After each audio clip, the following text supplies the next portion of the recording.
Vous êtes bien assuré ? Parce que vous allez écouter une nouvelle histoire de social calling. C'est un risque calculé certes, mais je préfère vous avertir, il se pourrait bien que cet épisode vous transmette le virus de la solidarité. Parce qu'avec la Massif, on a eu envie de découvrir ce qui se cache derrière l'engagement et la solidarité des gens. On a voulu écouter pour mieux comprendre et surtout mieux se protéger les uns les autres. Protéger notre présent pour construire un avenir plus juste et plus durable pour nous et les générations futures. C'est la raison d'être de Massif, ce groupe d'assurance mutualiste qui sponsorise sa saison 3 et qui nous permet de continuer à documenter le patrimoine historique du social calling. Et ça, on vous l'assure, c'est un sacré engagement. Comment sortir du système ? Cette question devient rapidement une obsession pour la fondatrice d'Open Food France, la branche française du réseau mondial Open Food Network, qui accompagne la création et le développement des circuits courts en France. Myriam Bourré décide à 27 ans de quitter Caen pour rejoindre Pékin en autostop. Ce voyage initiatique va lui permettre d'expérimenter sa confiance en elle, en l'autre et en la vie. 10 ans plus tard, cette jeune maman raconte au micro de Social Calling comment elle a trouvé du confort dans l'incertitude et comment cette incertitude lui a permis de changer un système pour en inventer un autre. Voici l'histoire d'une femme qui a conquis sa liberté.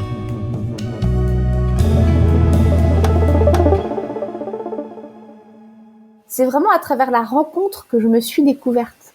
À travers la rencontre de l'autre, dans mes interactions à l'autre, de voir comment je réagissais, de voir ce qui venait me chercher à l'intérieur, ce qui venait me tendre, et de partir seule en voyage, ça m'a vraiment fait grandir sur cette dimension-là aussi. Il y a un grand voyage j'en ai parlé comme d'un voyage initiatique, où j'avais envie avant de partir, en fait, d'expérimenter ma confiance en la vie, ma confiance en l'autre, ma confiance en moi, et de me sentir petit moustique au milieu de l'immensité de la nature. De comprendre aussi, d'aller voir ces pays qu'on disait être des pays sur des régimes plus autoritaires, de voir en fait comment les gens vivaient si vraiment c'était si différent. Et puis de voyager lentement pour sentir que j'étais pas si éloignée de quelqu'un qui habite en Chine. Et en voyageant lentement, on sent pas cet écart de culture, on sent beaucoup moins en fait quand on voyage lentement. Donc je suis partie en stop vers Pékin, depuis la Normandie, depuis Caen, où j'habitais du coup à ce moment-là. Et donc j'ai fait du stop jusqu'à Saint-Pétersbourg et après j'ai pris le train sibérien. En Mongolie, je suis partie marcher seule pendant 3 semaines. J'ai des souvenirs incroyables de rencontres. Je faisais du couchsurfing, donc du matin au soir, je savais pas où j'allais dormir le soir. J'avais pas du tout organisé mon voyage. Je partais avec une idée de je vais vers Pékin, mais j'aurais pu atterrir à Vladivostok en fait. J'avais pas de billet d'avion retour. Voilà, j'ai vraiment vécu cette confiance dans le fait de faire du stop. Et je me souviens, avant de partir, je me suis dit, est-ce que je prends une bombe lacrymo ou pas? Et en fait, donc j'ai parlé avec des gens et j'ai écouté là aussi ce qu'il y avait à l'intérieur de moi, comment ça résonne, et je me sentais pas à l'aise. Et j'ai compris du coup que si je partais avec une arme, entre guillemets, j'allais attirer à moi des événements qui allaient me donner l'occasion de m'en servir. Et j'ai fait le choix délibéré de partir sans. Et je suis convaincue que du coup, j'ai dans certaines situations, bon, j'ai pas eu beaucoup de situations délicates à gérer, mais j'en ai eu une ou deux, ben, je suis convaincue que j'ai réagi de la bonne façon, alors que j'aurais pas réagi de la même façon si j'avais eu une arme peut-être. Même une arme de défense, entre guillemets. Voilà, enfin, du coup, ça a été vraiment une expérience ça m'a fait goûter la confiance en la vie, la confiance en l'autre, la confiance en moi, la générosité. J'ai vraiment vécu dans mon corps, en fait, cette abondance du vivant, ce lien entre toutes les cultures du vivant, voilà. Qu'est-ce qu'il y a eu comme moment marquant que aujourd'hui tu gardes précieusement avec toi et qui peuvent être un peu comme des doudous vers lesquels tu te retournes pour te réconforter en te disant ok, je suis sur le bon chemin. Il y a 2 moments. Il y en a un, c'est quand je marchais seule dans les steppes mongoles. Je me suis posée avec ma tante au bord de la rivière Orkhon, au milieu de ces paysages incroyables, quoi, de steppes à perte de vue. J'ai fait un petit feu et puis la nuit est tombée et il y avait un clair de lune. C'était vraiment pleine lune. Les steppes étaient inondées de la lumière de la lune et là j'ai un cheval noir qui a galopé vers moi, qui s'est arrêté à 3 mètres de moi pour boire à la rivière. La conclusion là de Into the Wild, là, le bouquin, que le bonheur ne vaut le coup que s'il est partagé, je me suis dit c'est de la foutaise. Là je suis seule. Et en fait, même avant que ce cheval arrive, j'étais dans une paix, une joie profonde, en fait, de cette solitude au milieu du vivant, donc seule sans être seule, quoi. seule avec le bruit de l'eau, avec les insectes, et avec ce cheval. C'était vraiment magique ce moment. Et puis peut-être un deuxième d'une rencontre aussi à Oulan-Bator, quelqu'un que j'ai rencontré sur place qui m'a présenté un calligraphe mongol avec qui on a fait une soirée, les soirées traditionnelles où on fait passer le bol de vodka, et à un moment, ce calligraphe me dit « je veux te faire un dessin », et il prend son pinceau et il dessine un calligraphe et il me dit « ça veut dire rencontre par destin ». Et j'ai toujours cette calligraphie chez moi et ça me porte en fait cette notion un peu de sérendipité finalement. Ce qui arrive dans nos vies, ça vient pas par hasard. On attire aussi ce qu'on projette. Du coup, le fait de poser des intentions dans ma vie et quelque part d'attendre voir ce que l'univers me renvoie, c'est quelque chose que je garde avec moi aussi depuis ce moment-là. Qu'est-ce que l'univers a donc fini par te renvoyer après ce voyage ? C'est là que je me suis lancée dans mes projets entrepreneuriaux, en fait.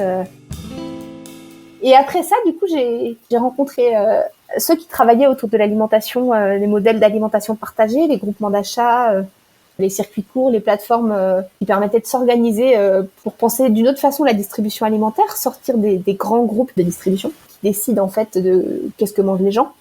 Et donc, je me suis engagée dans une communauté qui s'appelle Open Food Network, qui est un projet qui est né en Australie, deux nanas incroyables qui cherchaient un peu les causes de dysfonctionnement du système alimentaire et qui avaient lancé ce projet de développer un logiciel libre pour faciliter l'organisation collective de la distribution alimentaire, les groupements d'achat, les drives fermiers, et permettre aux citoyens de reprendre la main en fait sur leur alimentation et aux producteurs aussi de plus dépendre des grands groupes pour distribuer leurs produits.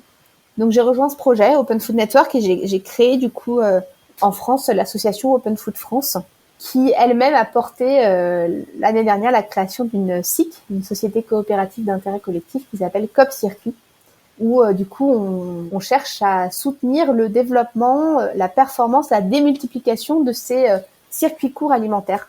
Comment est-ce qu'on passe en fait d'un système hyper centralisé où il y a quelques gros producteurs et gros distributeurs qui contrôlent tout le système à un système beaucoup plus décentralisé où il y a plein de petits producteurs partout, plein de petits groupements d'achat, de petits distributeurs qui connectent localement des producteurs et des mangeurs. Mais comment tous ces petits nœuds en fait de distribution, ils arrivent à coopérer pour être efficaces quand même. Donc c'est cet équilibre entre l'efficacité et la résilience. Voilà, politiquement, on va dire que c'est un peu ça le projet qu'il y avait derrière ce réseau Open Food Network que j'ai impulsé en France, dans cet objectif de si on arrive à contribuer à la performance de ces modèles, à faciliter leur démultiplication, à documenter comment on organise les modèles économiques pour que ceux qui portent ces projets puissent aussi en vivre, et en fournissant des outils libres, des outils open source, pour permettre à tous ces écosystèmes d'entreprendre. Voilà, pour moi, c'était en capacité, en fait, des citoyens, des producteurs, des mangeurs, pour soutenir cette transformation du système alimentaire d'une façon complètement décentralisée, quoi. Comment est-ce qu'on sort du système ? Pendant longtemps, quand je bossais à l'université de Caen, mes collègues aiment chanter la chanson « J'y crois encore ». Genre, j'étais encore l'idéaliste qui pensait qu'on pouvait changer le système de l'intérieur, quoi. Alors que les autres, ils étaient assez blasés. Bon, au final, j'ai pas beaucoup réussi à changer le système de l'intérieur. Mais en sortant du système, je me suis rendu compte du pouvoir qu'on avait quand on n'était plus dans le système.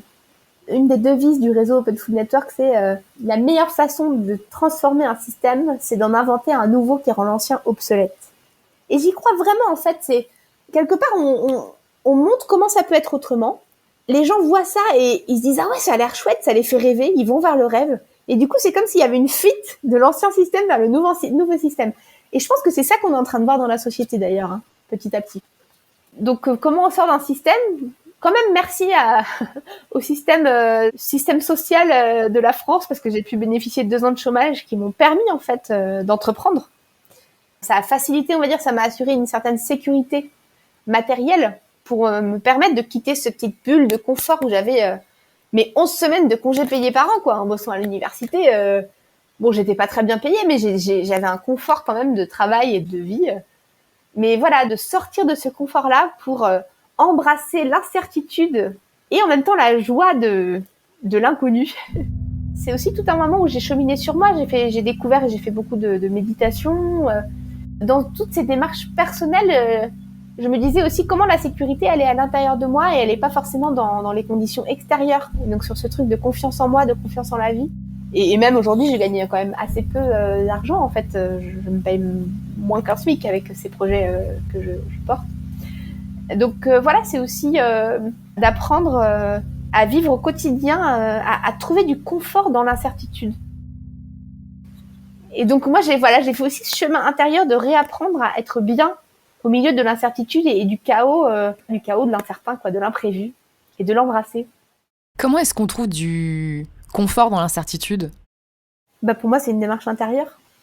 C'est à la fois une démarche intérieure et puis c'est une démarche de partage aussi. C'est un peu paradoxal. En parlant du coup des idées, des projets, de cette vision politique qu'on défendait via Open Food Network, et en entendant que ça parlait aux gens, que ça les interpellait, leur retour positif, je sentais que c'était une voie qui allait me permettre aussi. J'avais confiance que j'allais trouver un moyen, qu'on allait trouver des financements. À la fois, c'était m'apaiser à l'intérieur et en même temps, continuer à partager, à œuvrer à l'extérieur. Est-ce que tu veux toujours sauver le monde ? Ah non, j'ai cheminé depuis, j'ai compris qu'on ne sauve pas le monde. Que le monde, il se sauve de lui-même quand chacun se sauve lui-même. En fait, si chacun travaille à son niveau, à sa propre échelle individuelle, si chacun se sauve, le monde, il change tout seul. Si chacun change, le monde, il est fait d'une somme d'individus. Donc, si les individus changent à l'échelle individuelle, et tout ce qu'on peut faire, c'est en étant soi-même l'exemple de ce qu'on veut voir dans le monde, en incarnant nos valeurs, tout ce qu'on peut faire, c'est d'inspirer. Et du coup, d'être cette petite lumière qui va faire qu'un autre a envie aussi d'être l'exemple de ce qu'il veut voir dans le monde. Et comme ça, je pense que c'est comme ça qu'on change, en fait. Maintenant, je suis sortie de ce mythe un peu de l'enfant sauveur, voilà, qui vient de ma propre histoire familiale et tout aussi, hein. Si je te dis le mot mutualisation, qu'est-ce que ça t'évoque ? Travaillant sur les communs, ça évoque beaucoup de choses. Ce que j'aime dans cette approche de mutualisation, c'est que c'est pas centralisé. C'est pas le bon père de famille qui dit à tous ses enfants ce qu'il faut faire. Dans la mutualisation, chacun reste souverain et choisit de partager une ressource. Choisit de mutualiser quelque chose parce que ça fait sens.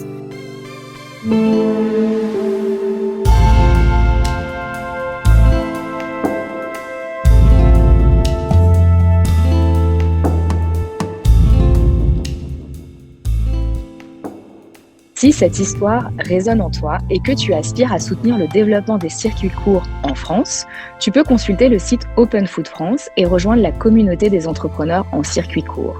Tu pourrais échanger avec des pairs, d'autres gestionnaires de circuits courts et aussi partager les bonnes pratiques et travailler à la co-résolution de tes problèmes.